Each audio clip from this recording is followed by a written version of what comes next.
And right away we knew. Yeah, you know Why are you so scared all of a sudden? Because, okay? So just get your shit and let's get out of here. Damn it. I'm not like her, you know. What? You think I'm gonna end up like your daughter? The way she delivered the lines, the way she just embodied that character, is like, that's Ellie, there's no question about it. I saw the character artwork and I related to her a lot. I mean, she's kind of a tomboy and she's kind of tough, and I mean, obviously I'm not 14, and I think that's the main difference between the two of us. I read the scenes and I was like, I need to play this part. You wanna be my hero?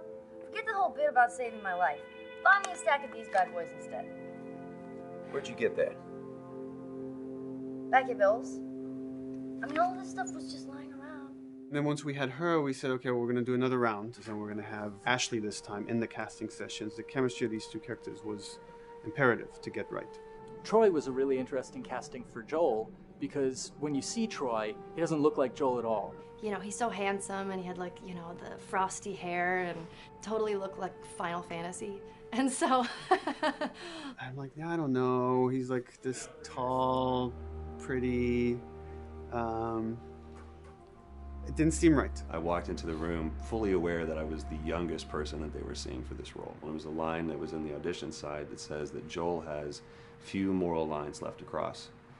And so that became the anchor point to the character. But then as soon as he spoke and he had the grit in his voice, Warm, yet kind of dangerous. and his movement is just like, you bought into it. Why are you so scared all of a sudden? Because I'm a big coward, okay? Now pack up your shit and let's go. God damn it. I'm not her, you know. What? You think I'm gonna end up like your daughter? Lily, you are treading on some very thin ice right now. It was Ellie and Joel. after he read, it was just like, that was it. I've done some video games in the past, but to be handed the mantle of a franchise like this was a pretty big honor. Is she alive? She's alive. She's David's newest pet. Ah! Where? In the town. She's in the town. You mark it on the map. It better be the same exact spot your buddy points to. Neil pulled me aside one day, and he said, I have some ideas. And as you're well aware, Neil is a little twisted. He came up with this character, and, you know, I just jumped at it. It was such a departure from everything I've done here for Naughty Dog, to say the least. David. This here's my friend James. We're from a larger group. Women, children. We're all very, very hungry. To be able to put on a voice that, you know, hopefully a lot of people won't know, won't notice that it's even me. Because we didn't want it to be Drake.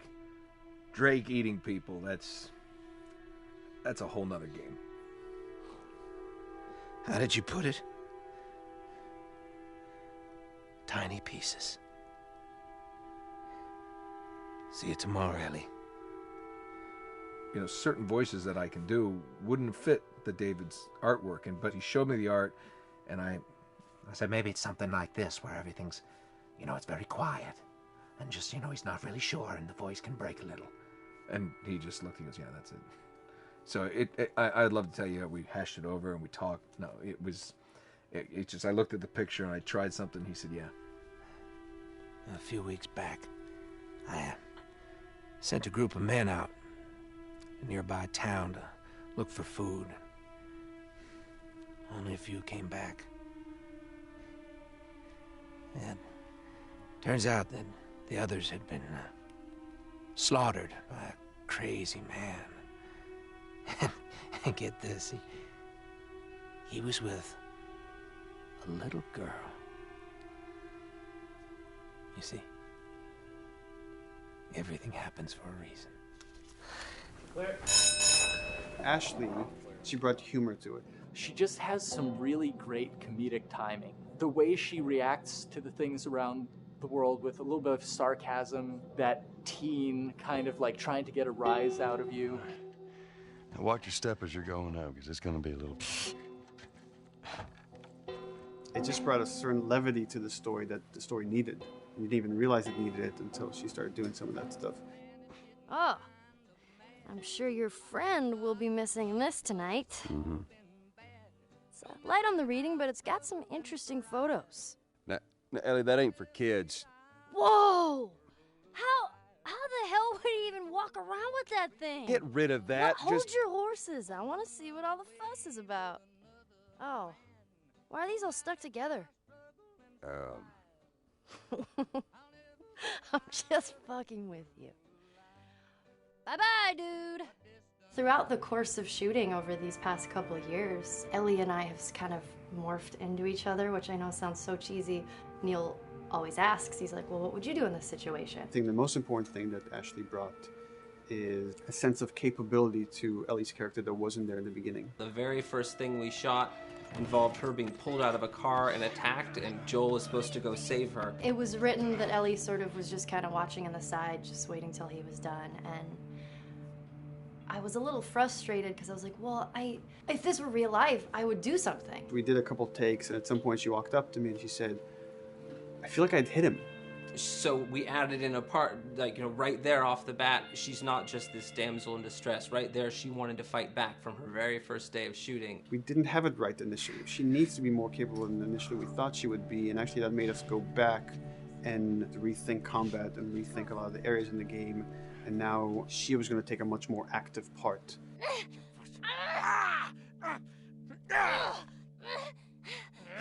Anything that requires, a lot of body movement, we do with the actors on the mocap stage. And we try as much as possible to use our actual principal actors, use their body motion as well as their voice. We capture it all at once there on the stage. Having the actors perform as well as being recorded at the same time was imperative to get an accurate performance. Because every time you split up the performance in any way, you lose some of that magic where they did a gesture or they delivered the line a certain way. And those things have to be in sync, or there's just something subconscious that's like off-putting about the performance when you don't do it that way. You are treading on some mighty thin ice here. I'm sorry about your daughter, Joel, but I have lost people too. You have no idea what loss is. Everyone I have cared for has either died or left me.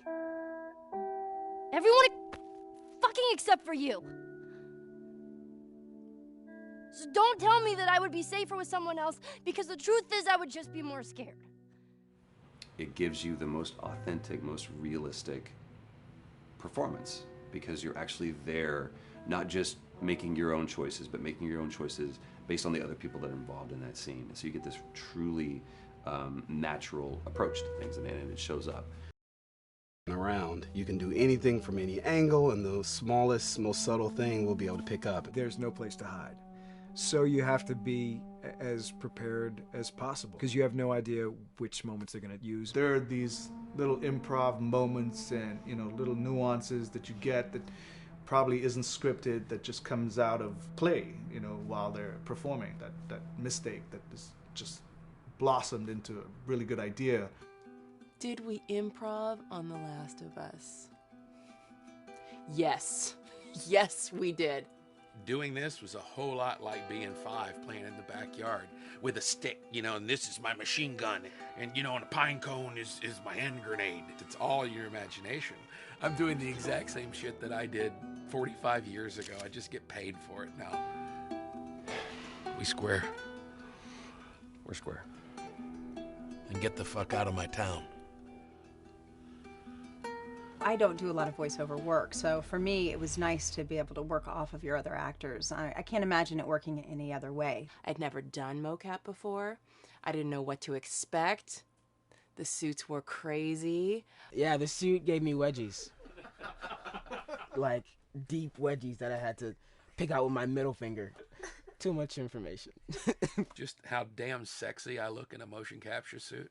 I look like 10-pound of sausage in a 5-pound casing in that thing, man. Once you get past the fact that like everybody else and you look like weird clown people with these little dots and stuff, once you like give over to that, It really was pretty easy to make it just feel like you're in the moment and in the scene. Everyone that was on this is a slam dunk. This isn't just another gig to them. And that creates a really cool energy for people to really start experimenting and playing jazz. Floor is yours. And action.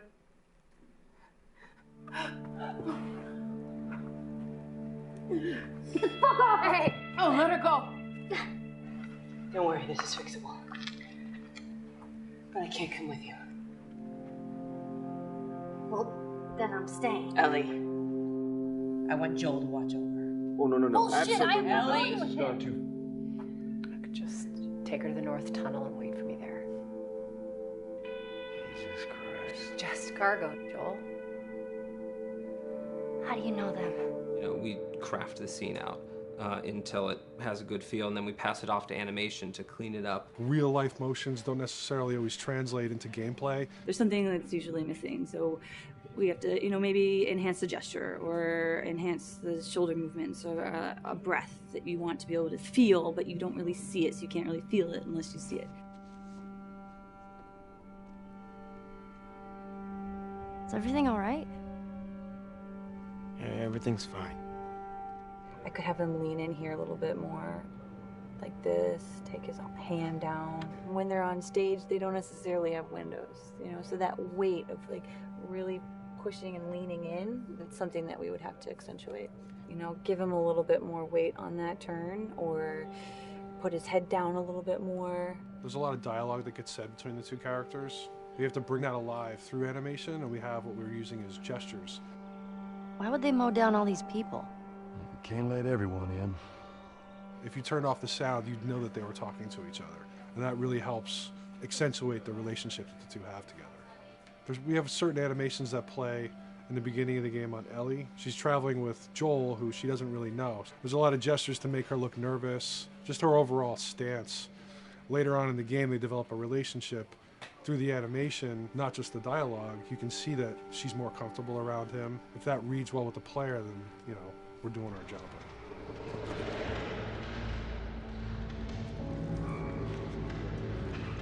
We want her to look scared when she gets a gun. We want her to look scared of the gun. So if she's gonna aim, she wouldn't be like super trained aim. She would be more like some scared. But at the same time, it needs to look cool and feel cool to the player that plays. It's really just these little tiny details that we're doing, and it's coming across. It's working out well. We don't do facial capture, we don't track eye movements on stage, it's just the motion capture data. Everything that you see on the faces is hand keyed. As you can see, this is all of her mocap data.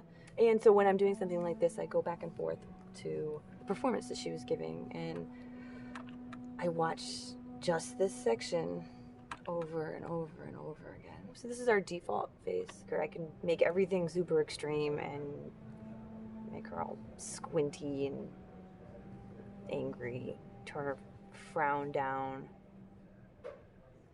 I can open her mouth, stick her tongue out. It's listen, watch, okay, where's her mouth at this point? Like, is it open? Is she making like a grimace? About Tess. I don't even know. Here's how this thing's gonna play out. You don't bring up Tess. Ever. Matter of fact, we just keep our histories to ourselves. We shoot all of it to just get the body motion, and then we'll do a second pass with the cameras. The scene's playing back on an overhead projector, but it's also playing back on a monitor that's attached to my rig. Sean and I would go to the stage and motion capture the camera, filming the scene, and so he would get a whole wide shot, a whole close-up for the whole scene. You know, you can change your lenses, you can use your standard 35, 85, 50s, whatever, all that sort of live action camera cinematography, you can apply it on stage. We make sure to go back in and add flaws. We keep the confinements of the room so the camera can't go past it. We have this cheated perspective. If the cameraman bumps into the wall, we keep it. You know, missing focus hits when you're pulling focus, going too close to a character and reframing, those little moments in there kind of keeps it very cinema verite. If everything was too perfect, you wouldn't be able to put your finger on it, but you'd be able to feel it. It would just feel off. It's very much about grounding it, despite having, you know, the option to do whatever we want. Being able to place the cameras anywhere we want after the motion capture gives us both advantages and disadvantages. The biggest advantage is it means that we just have to nail the best performances we can get, and the luxury is that we can always swap it. The 3D world gives you limitless opportunities with cameras and movements, exposures, all that stuff. Most of these cameras are sort of set up like real-world cameras. So we have lens, we have f-stop that will create the depth of field. We have